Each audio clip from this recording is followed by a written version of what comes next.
Strive for Balance, where we strive to grow and improve, to maintain a balanced life, and to make a difference in others' lives by sharing in this journey. My name is Sarah, and I'm here with my fellow striver, Hope. Hi, Hope. How are you? Well, hello, Sarah. How are you? I'm good. I am so excited because today we have a special guest. His name is Arthur Boorman. You may have seen him in a viral YouTube video that was released a few years ago. It's a video about his inspiring story, how despite being an overweight, disabled veteran who was told he would never walk again unassisted, he, at the age of 47, changed the direction of his life, ultimately losing 140 pounds in 10 months, and not only being able to walk again unassisted, but run. Welcome, Arthur. Thank you so much for speaking with us today. Hi, I'm fine, thanks. Great. First of all, we'd like to thank you for your service, Arthur. You have inspired so many people, millions actually, and we'd love for you to tell us your story and how you got where you are today. Well, my story, there's this wonderful quote, and it's from Baltasar Gracian, and it goes something like this. It said, a wise man does at first what a fool does at last, and by that standards, I'm the fool. You see, I got hurt, and I got put out of the Army, and I let that really just destroy my self-esteem. What could have been just a bad injury became serious, became grave, because I really didn't take care of myself properly. I made a lot of bad decisions. You know, it's not like I was drinking or smoking or doing drugs. I was eating myself to death. And it's not like anybody forced me to overeat. Right. I simply did. And I made, like I said, a lot of bad decisions. And those bad decisions cumulatively just made things worse. I got to a point where they tried to repair one of my legs surgically. And then, like an idiot, instead of giving it time to recover, I was back at work literally the day after the surgery. And that made it a lot worse. Now, there was a post-operative infection, but the thing is, I made it a lot worse. Right. So, what I'm saying here is, a lot of what happened to me was my fault.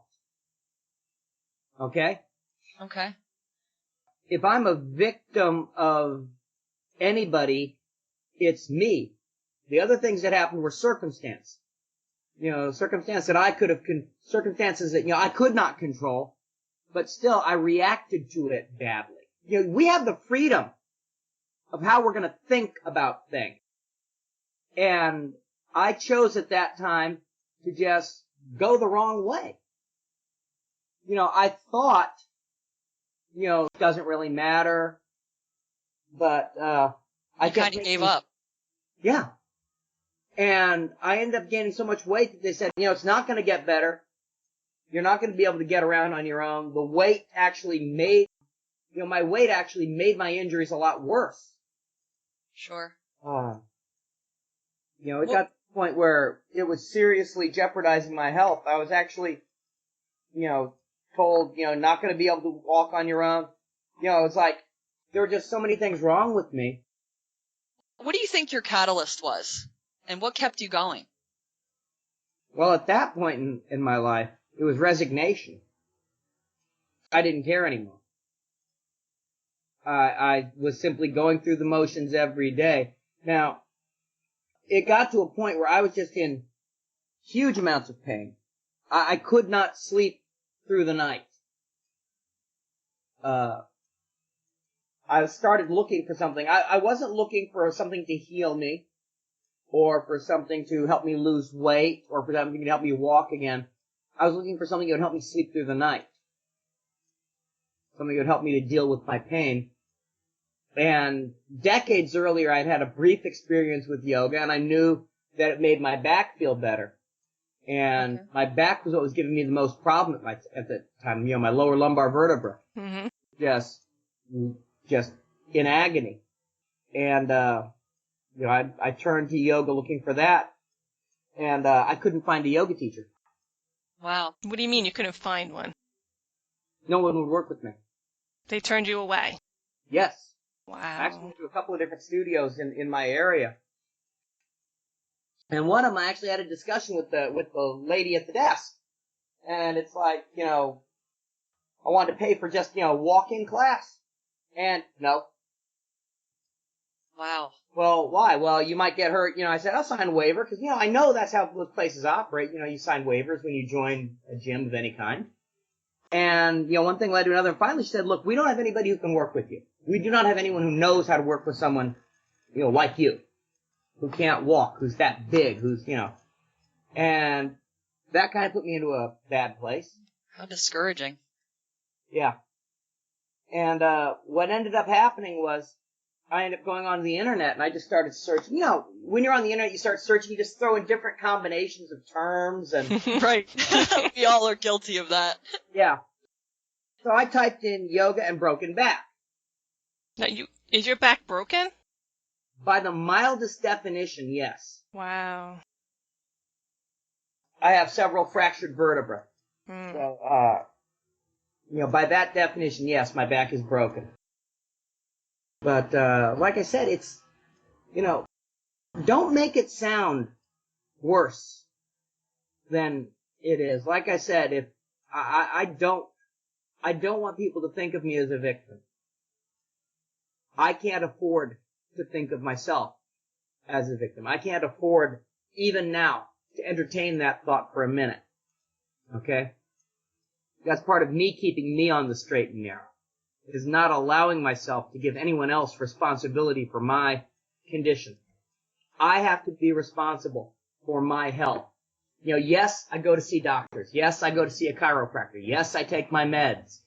But that's all about, how to put it. They may be the people providing me products and services, but I'm the one who's making the decisions. I'm the one who's picking how I move. I'm the one who picks, am I going to work out in the morning when I get up? I'm the one who picks, what am I going to put in my mouth at night? Right. You have to be responsible. You hit the nail right on the head. It seems like there's so many sick people in America and really all over the world. And a lot of it is self-inflicted. And a lot of people don't take responsibility. I know you had injuries that were beyond your control. But like you said, when you got home and you made the choices to kind of spiral and just eat whatever you wanted and your condition worsened. But I think if a lot of people had your attitude and recognize the fact that it's the choices that they're making that are causing them to be sick and that they can make changes. I mean, you made changes in 10 months? And you really changed your life in 10 months. I lost 100 pounds in 6, 140 in 10. I mean, that's amazing. How much different did you feel in those 10 months from... My entire life changed. But you know what? It's not about me. It cannot be. Because what I did was not something unique or abnormal. What I did is something that anyone can do. I'll say that again because this is important. Anybody can do what I did. Can you tell us about those 10 months? You said you took up yoga. Oh, did you make dietary changes? Yes. I'm assuming you did that. What kind of dietary changes did you make?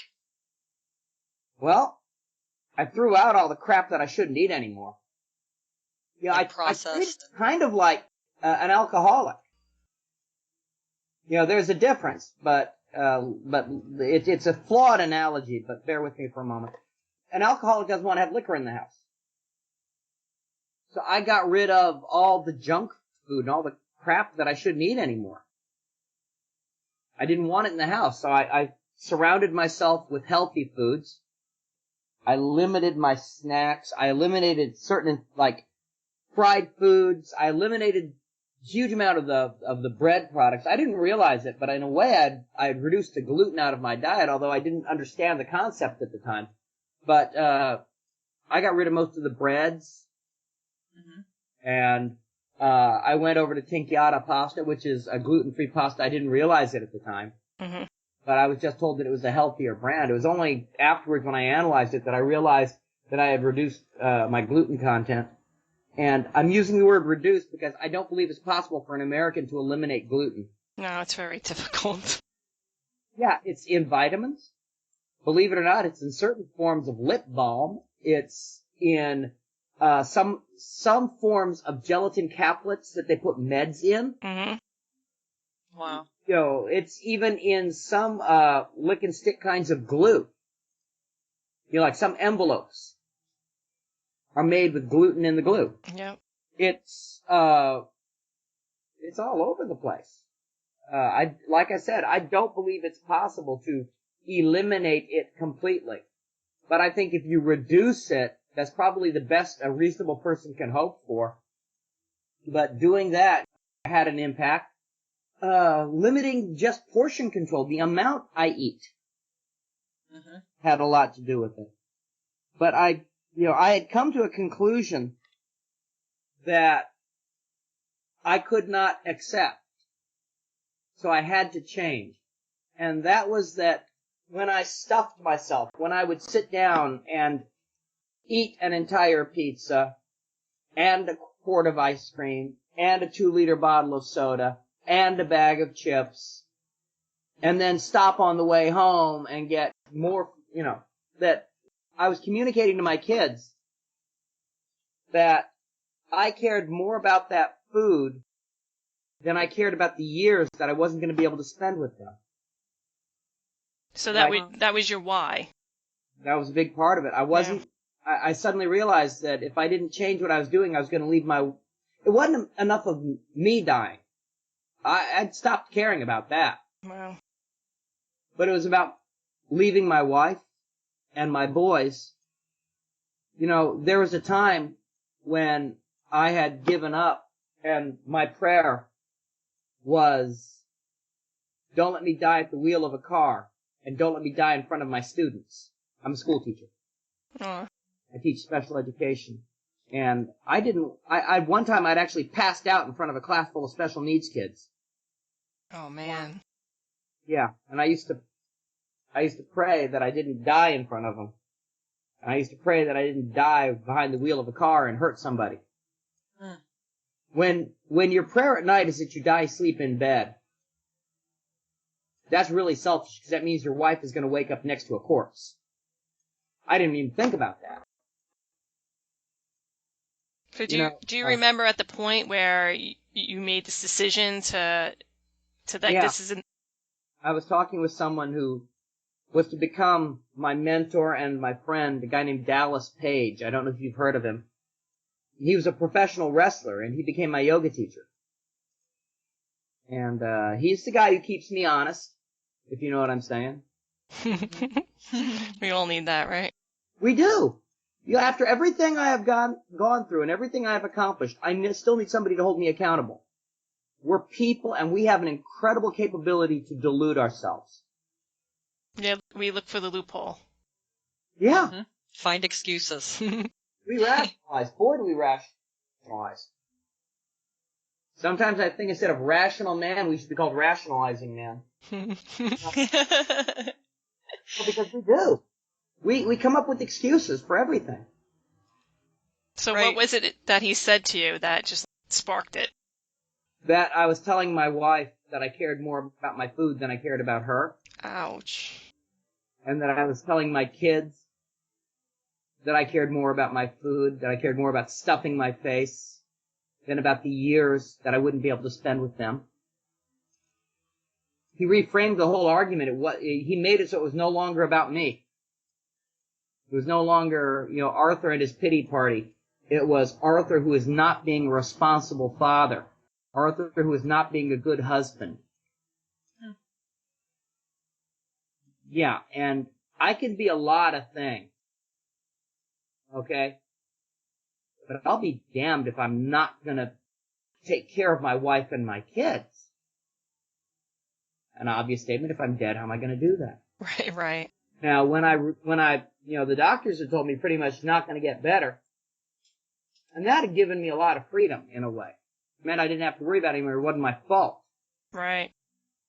But I suddenly realized that whether or not I succeeded was immaterial. I had to make sure that if I died, that my wife and my kids would know that I fought every minute try to be there for them. Wow. You ask me what motivated me? That. That was it.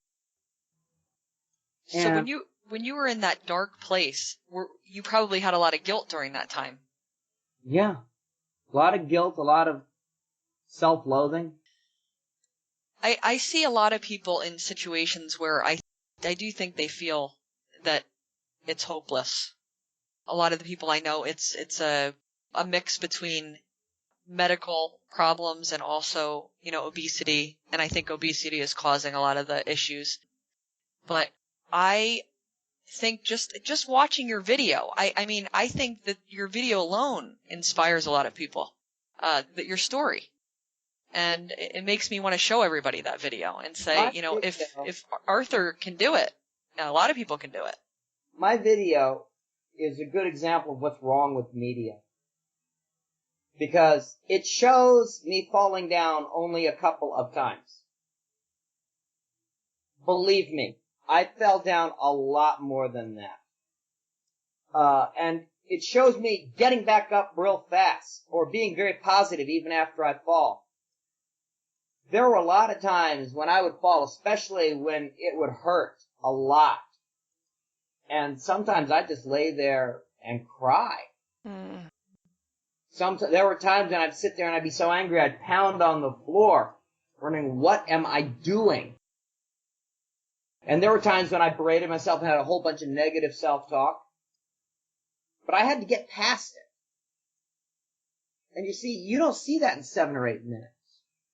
You don't see all the times that I crashed and burned, and it took me a couple of days to get up the courage to get back and start again. And there were those days. It makes it look like something suddenly happened and boom, there was magic. Right. Right. It's true. And there was a lot of pain and there was a lot of suffering, and to be honest, there was a lot of growth.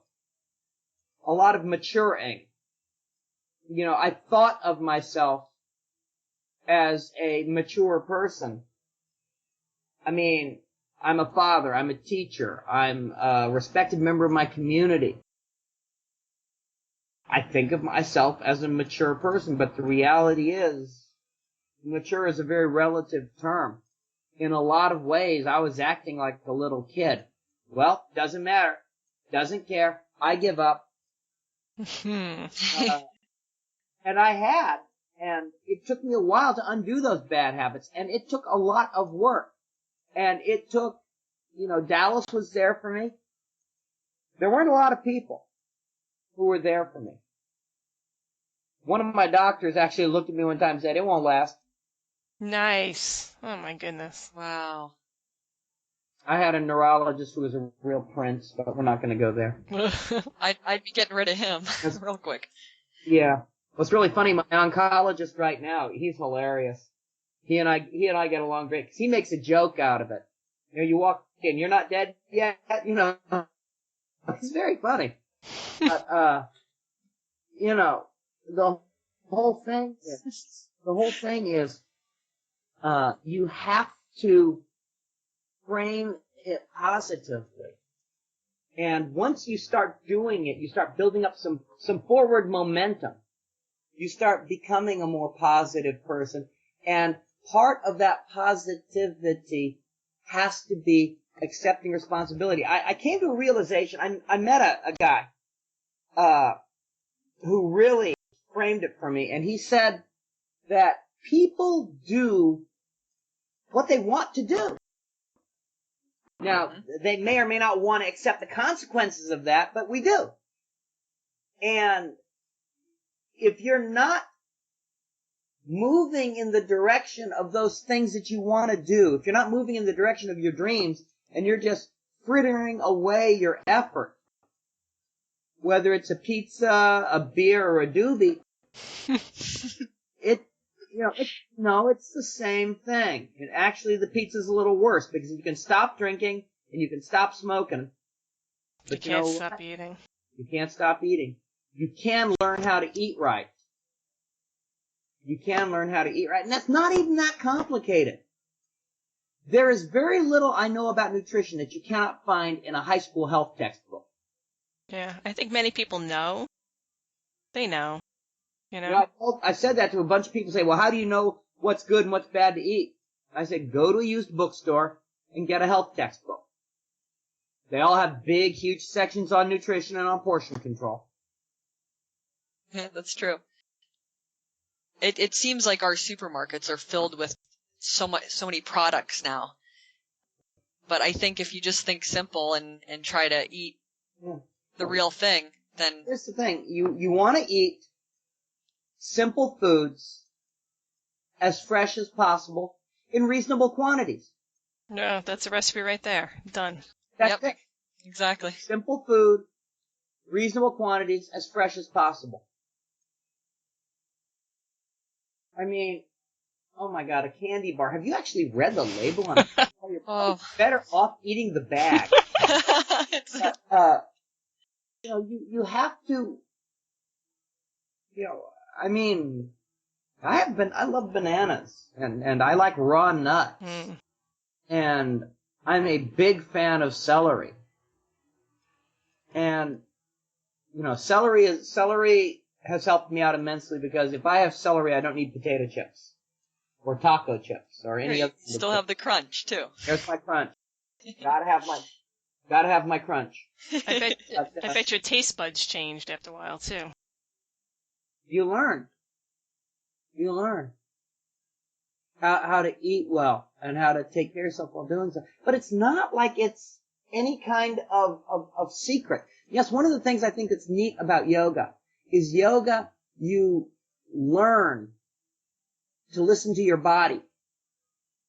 And you focus on listening to your body. It's like when I'm in a deep lunge, sometimes I'll actually stay there for longer than, normal, just so I can kind of feel what each different muscle is saying. And it's like trying to feel the difference between the two gluteal muscles in your butt.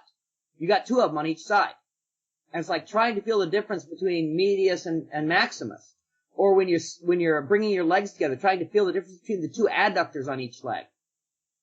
Trying to feel the difference in the lift between the quadriceps and the iliopsoas. You can actually learn to do that. I can actually move my shoulder and identify which different pieces are moving when. And it just takes practice. There's nothing magical or mystical about that. But the same thing happens with what you eat. Wow, gee, I'm gassy today. I mean, everyone knows the old one about beans and being gassy. Okay, fine. Well, you know what? If all I have is, certain types of food, I don't have good movement the next day, if you know what I mean. Right. On the other hand, if I have a lot of like fresh lettuce and celery and stuff, I feel, hey, I'm a guy at that age. These things are important to me. But, I have good movement. And that's important. And it's not just that, but like certain foods make you feel heavier.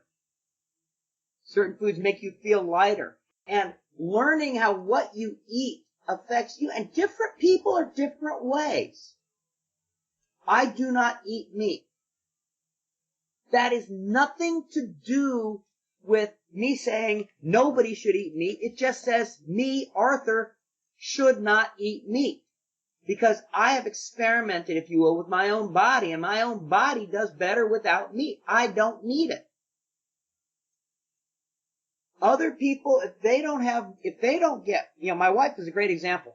If she doesn't get meat for a couple of days, she starts wanting for sweets.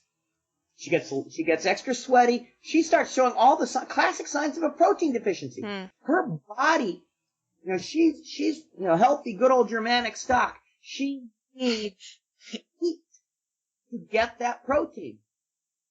I'm an Asian American. My genetics, I guess, are geared towards rice, beans, and occasionally fish. I don't like fish. But, that's where I am. And, I can synthesize my own proteins a little bit more efficiently than she can, I guess. I'm not an expert. But I just know that what feels right for me works for me, so I don't have meat. If other people need meat to function optimally, hey, go for it. It seems simple. If it makes you feel good, if it gives you energy, I mean, when you change your diet, you start feeling better. Mm-hmm. Which makes you continue to eat well. Exactly. It's not really super complicated. What do you think your best habit is? My best habit? Mm-hmm. Wow.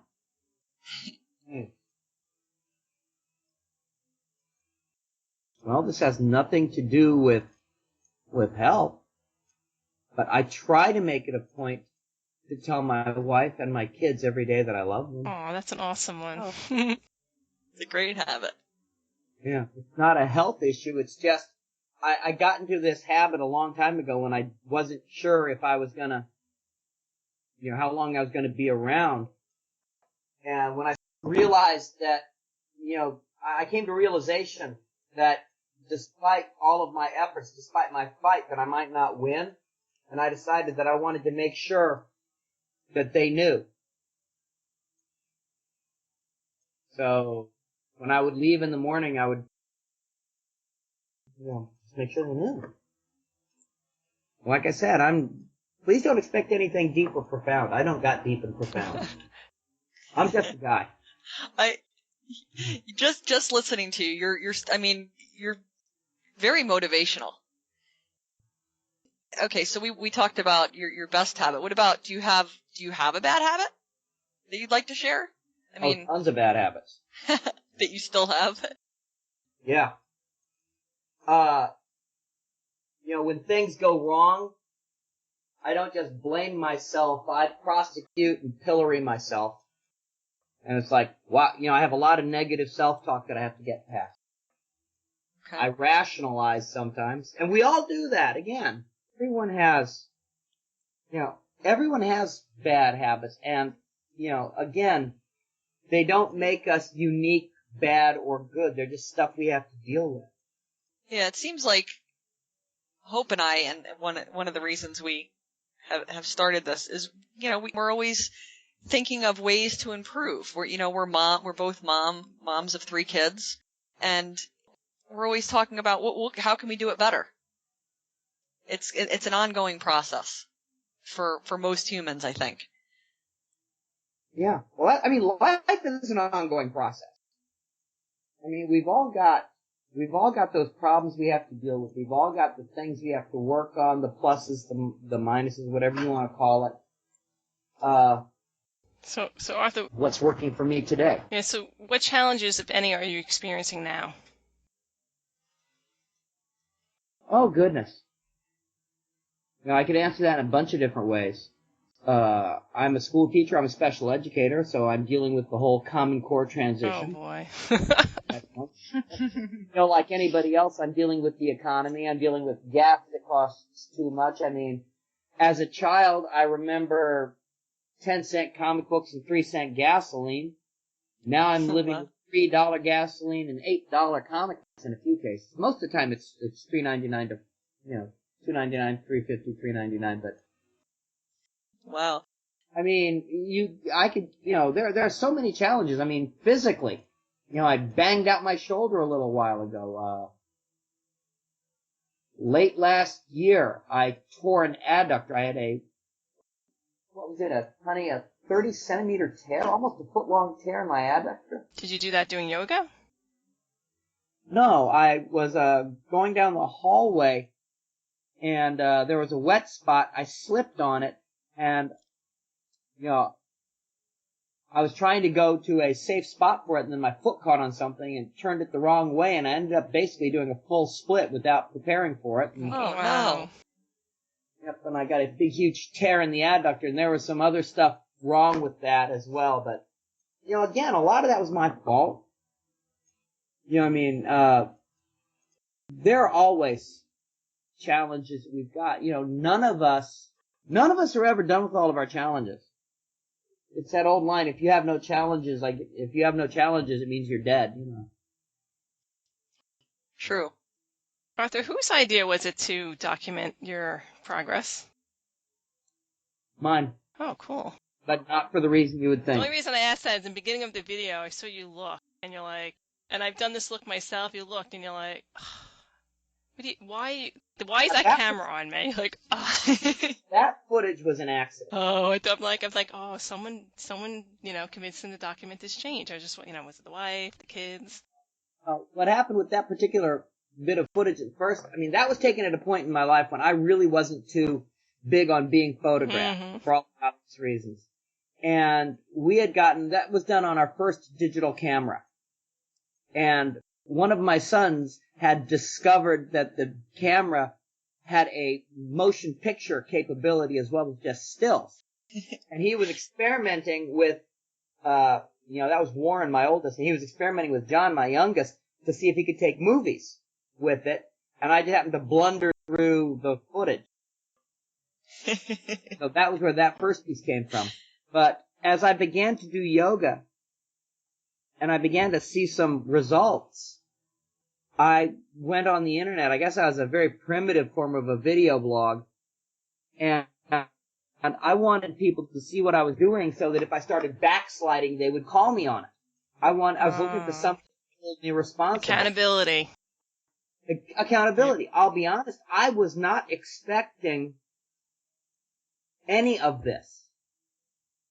I was not expecting to ever walk again. I definitely wasn't expecting to drop half my body weight. I didn't think that was going to happen. I didn't expect millions of people watching me. I didn't expect, 5,000 Facebook friends and so many emails every week that I have to spend Sunday morning answering. But here's the thing.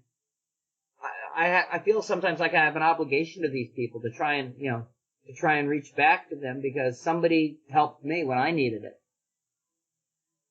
Wow. Well, you're doing a great job of that. Paying it forward. No, not paying it forward. I'm paying it back. That's the whole thing. Somebody did for me.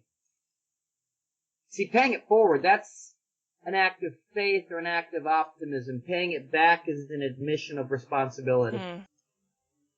I screwed up. That's why people say, oh, you're inspiring or this or that crap. And no offense, but it is. Because I'm not. If people stopped and thought about it, they'd realize that what I did, they can do. There was no miracle pill that I took, no secret incantation. I don't know some magic words that suddenly make this all happen. I didn't have a wand or fairy dust or anything. I just did. Yeah, it was a day-by-day thing over time that you did. Exactly. Nothing special. I was just consistent. And how hard is it to be consistent? We are regular daily people. We are the soul of consistency.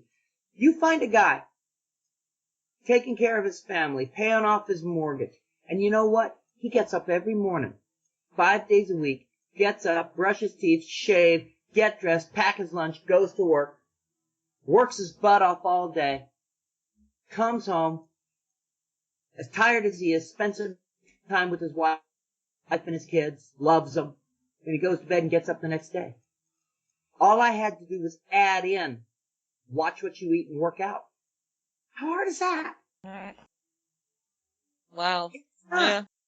Anybody can do what I did. Therefore, what I did isn't special, and it cannot be special. It can never be special. Please understand that. Because Do you think everybody has it in them? Exactly. Everyone has it in them. It's like that. You remember that Pixar movie, The Incredibles, where the guy says, if everybody has superpowers, nobody has or if everyone is special, no one is special? Mm-hmm. Well, guess what? Everyone is special. Therefore, I am not. Right. I am not special because what I did, anyone can do. Anyone can do. Am I saying that they'll get their legs back under them? No. Am I saying that they can make a difference in their life? That they can lose weight and get healthier? And live a life with a little bit less pain? And maybe a little bit more grace? Yeah. That's exactly what I'm saying. Am I saying that anyone can, by eating regular good food and by working out gently but consistently, hopefully with as little impact as possible, that anyone can improve their health? Yes. Am I saying they'll reach some miraculous goal? No. Stop and look at yoga for a second. Yoga is not about being thin. I don't care about the pictures in Yoga Journal. Half of those girls are airbrushed. I don't care about being strong or thin or able to tie my body in a knot. What I care about is living a very long time in a relatively pain-free body. That's what yoga is about. Yoga does not make you strong. It does not make you thin. It does not make you sexy or fast. Yoga allows you to live a long time. That's the goal. You know, look at those Chinese athletes. You remember, it used to be on Wide World of Sports, they showed that one Chinese gymnast who would be on the balance beam and she brings her toes over in front of her face. I saw a picture of her a couple of years ago. The girl can barely walk now because of what she did to her spine in the Olympics. Really? All that training didn't help. And then look at MMA fighters. Everybody says, oh, these guys are so amazing, they're so ripped, they're this, they're that. They're burned out in their 30s. Look at ice skaters. So beautiful, so graceful. They're done in their 20s. Here's a name for you to Google. Tao, T-A-O, Portion Lynch. She's 96. She's a yoga teacher, and she still teaches. She can still do forearm balances and handstands. 96. Wow. That's amazing. That's what yoga's about. It is my hope to make it somewhere near there. I would love long enough to be an embarrassment to my grandchildren. I love that. Are you practicing yoga every day? Yes. It's part of my daily routine. I would no more get up and go about my daily life without doing yoga than I would go out without shaving. Yeah, that's what we used to say. You wouldn't go out with brushing your teeth. Pretty much the same thing. Actually, brushing teeth is a better analogy because if you don't brush your teeth, they get fuzzy. I've always wanted to try yoga. I'm a runner, but I've still to this day have not tried it, and it's on my list. I really want to. I think I would like it. I tried it a while ago. I didn't like it, and then I tried it more recently within the past, 7 years, because of back problems. And I say it saved my back. Yeah. And I don't do it all the time, but once my back starts bothering me, I know I need to go back and do some stretching and some yoga. And Well, the other thing is, yoga doesn't just stretch muscles. It stretches the connective tissues. When you work out a lot, especially in repetitive motion situations like running, those muscles get big and strong and tight. And if you don't take the time, and I do mean time, to stretch out the connective tissues, you are setting yourself up for an injury. So I do need So to you try could it. think of yoga as something that prevents injury. Right. Yeah, because, running sometimes can be hard on the body. Yeah. A lot of impact. just a couple more questions. What are you excited about right now? And what's inspired you lately, if anything? Oh, a lot of things.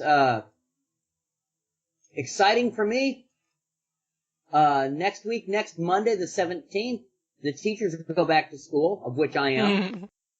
And then the 24th, the Monday after that, the kids come back. So that's always exciting. A new year, a new opportunity. Nice. You know, I am very fortunate. I actually have a job that I really, really love. It's not just fun. It's not just something that I feel good doing. It's something I feel good about doing. I love being a special educator. So that's got me really excited. You know, you were saying things that inspire me. Some of my students have just inspired me so much over the years.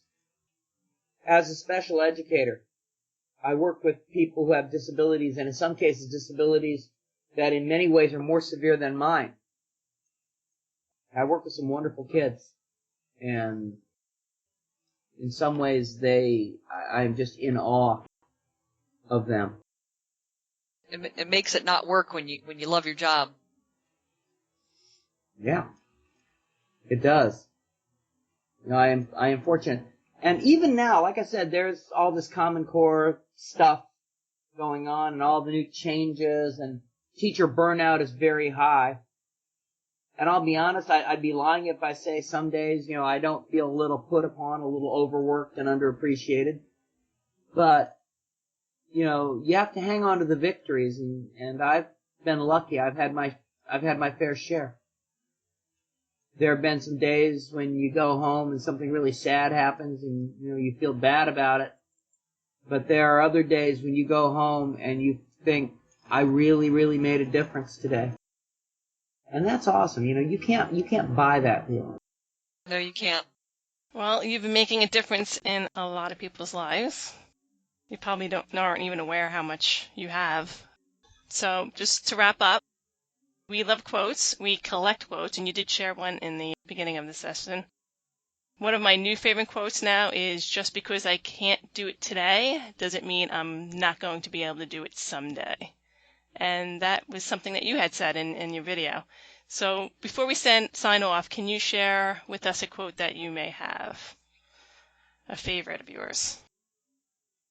Well, it's not very profound, but yeah, there's one that I just keep with me every day, and it's a very simple one. Don't quit. Love it. Love that. And you haven't. I decided that no matter what happens, I am not going to give up. I may change my method. If I have a goal that I feel good about, that I feel is the right thing to do, is a righteous goal, I feel perfectly free in changing the method. Think about just your normal daily life. You want to drive to the mall and one road is closed. It's not immoral to take a different road. Well, sometimes you have to take like a corrective action. Yeah. Sometimes you have to, and sometimes you have to stop and go back and rethink what you did. But it doesn't mean that the goal's not worth it, and that's very important. You've got to just keep on plugging. You cannot quit. And that's the whole thing, is a lot of people will, just run into something and that's it, they're done. I mean, when I was young and stupid, we used to have a joke where I worked, and it said, if at first you don't succeed, skydiving is not your hobby. I was a paratrooper in the Army, so I think you can see where that comes from. Right. But, there's the simple reality that as we get older, as a teacher, I know all tests are formative. Even the ones that they say, this is a summative assessment, this is the end grade.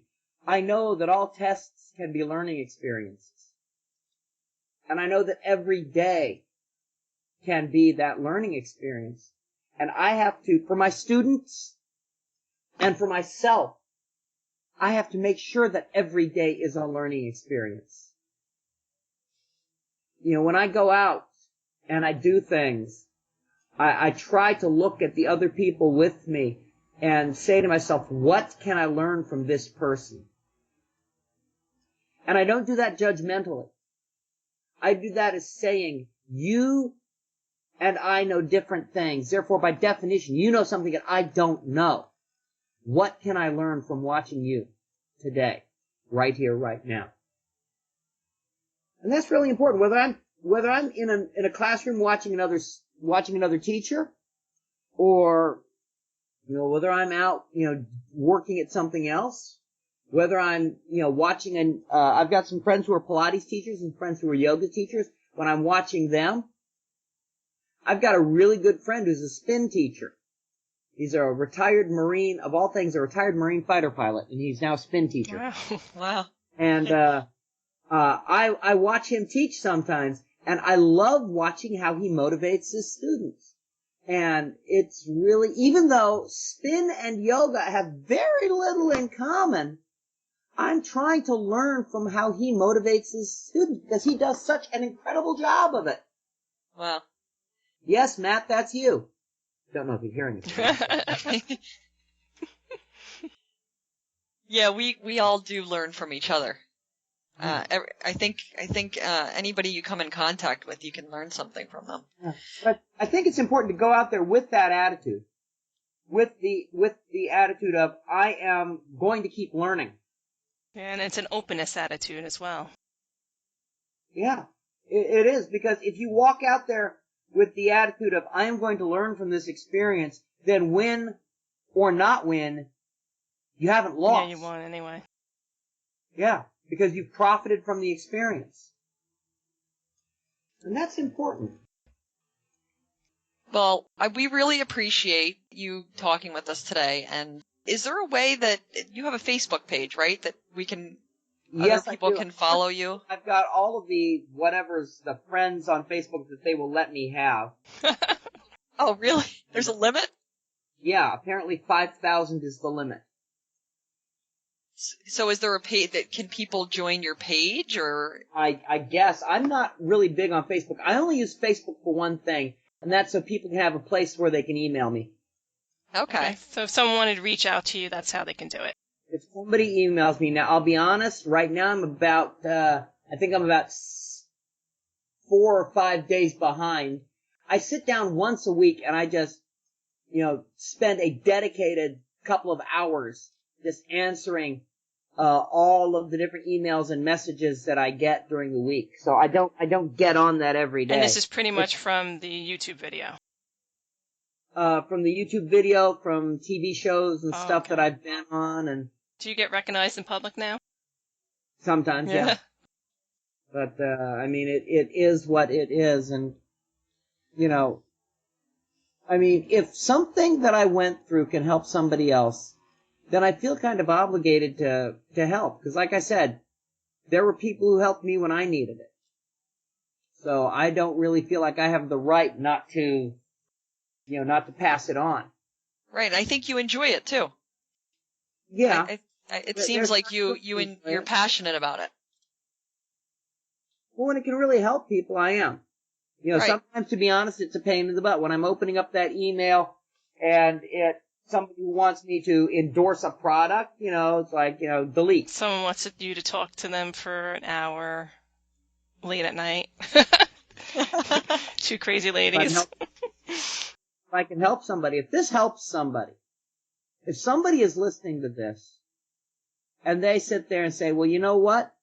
I can do that. I mean, when I started doing yoga, I was doing it on DVDs.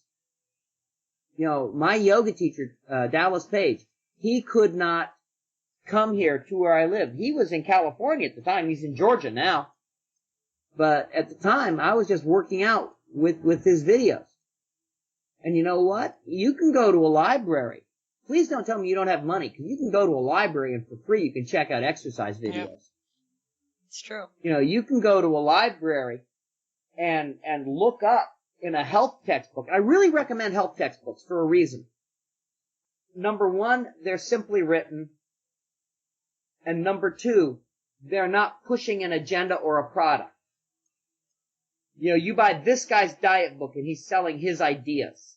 He's pushing why he is the great nutritional expert and why his revolutionary new plan is better than everybody else's, and half the time he's full of crap. But you go to that health book, and it might not be cutting edge, but it's proven. So proven and simple. Yes. That's why I recommend people go to health textbooks. Because what's in there, like I said, it might not be the newest cutting edge advanced nutritional theory. It might not be, low carb or high protein or paleo or whatever.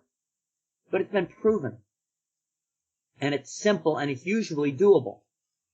It's not the whatever diet. I actually read about some diet one time where you had to buy pre-digested liquid protein. Ew. People died on that diet. Oh. Yeah, and beyond it being gross. Yeah, I think sometimes people are looking for that magic pill or the easy button. And there is no magic pill. Takes hard work. Yeah, and consistency. That's the big one. If you don't have, quote unquote, hard work in you, fine. Don't work hard, but work consistently. You know what? Stop at that first helping for dinner. You know, replace those potatoes with the salad. Don't use butter on the potatoes, whatever. Little itty bitty things, but do them consistently. Yeah, you know, small changes over time. Instead of sitting in that chair for half an hour, get up and go outside and walk for 20 minutes with your wife or your husband or your significant person. How hard is that? If you walk for 20 minutes a day, you'll have walked over an hour a week. That's not hard. No, it's a very small amount of your time if you consider how many hours you're awake in a day. You know what? You know, the candy bar, the pack of cigarettes. You know, stuff the money back in your pocket. By the end of the week, you'll have enough money to take your whoever, your partner, out to a movie, to the mall. You have enough money to buy them presents. It's true. Or to buy yourself something nice. Hey, love yourself too. But here's the thing, it doesn't have to be hard. You need to be nice, and you need to be, and here's this word again, consistent. If you can make a few simple changes and stick them consistently. And then sometimes you just build up on it. Exactly. I mean, there were times in my life when I'm like, I don't want to go running. And I said, you know what? Just go for a walk. I took the pressure off myself. And, I went for the walk, and I started running.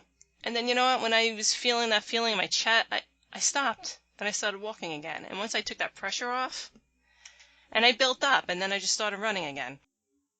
There have been some times when I didn't want to work out in the morning. And I just go out and I roll out the mat, and I start my workout. And by the time I'm done, I'm feeling pretty darn good. That's true. And that's what's important, is being consistent, building up those habits. It's very easy to build a bad habit. It's very hard to build a good habit. But if you keep pushing it, you will build those good habits. But the trick is to do it little bits at a time, to do it incrementally. I didn't gain 100 pounds all at once. It took me a while to put it on. It's going to take a while to take it off. Right. When you build these good habits, they're going to keep you alive. So it's worth spending time to do. Absolutely. Well, I think you've given our listeners such good advice, and you really put it in simple terms. So I ain't nothing special. we appreciate your time, and look forward to putting this out for our listeners. It's going to be very useful for them, and hopefully, I know you don't like the term, but hopefully inspiring to them to maybe make those changes in their life that can make a difference. Well, like I said, I'm out there. If anybody wants to, they can look me up. You can go to the Team DDP Yoga website and look up there, and you'll see other people who've done what I did. Are you a teacher with them now? I am certified as a yoga teacher, and I teach a yoga class at my local YMCA a couple of nights a week. That's awesome. But I'm not like a big superstar instructor or anything. I'm just a guy. Well, yeah, and the woman that told you that they had nobody to help you, you're now an instructor. Wonder if she knows that. Actually, yeah. That video you were talking about, they had it on their website. And oh, wow. Here's what yoga can do. And I went down there and said, I don't tell people the name of the studio that wouldn't let me in. And they're going, yeah. And I said, it was you. And it's like they were mortified. It's the only time I've ever done that. Wow. I've only once sat there and stood down and said, yeah, I'm the guy in the video. Unbelievable. I don't like confrontation. To be really honest, I'm done with being a confrontational person. Yeah. Right, yoga probably helps that too. Yeah, but that one was well deserved. Yeah. So, well, I feel I made a new friend. Me too. Yay. Yay. So thanks so much, Art. We should probably let you go to bed, and we'll be in touch. Okay, great. Keep in touch, Arthur. All right. Take care. Okay, thank you. Okay, thank you. Bye-bye. Bye-bye. Thanks so much for listening. I think that was a great interview. If you haven't seen his video, you can see it on our website. It's www.striveforbalance.life. Also, we will put in the show notes there some of the resources that Arthur had mentioned. Again, thanks for listening, and if you liked, please like, subscribe, review, and check us out on our social media accounts. Thanks again. Bye.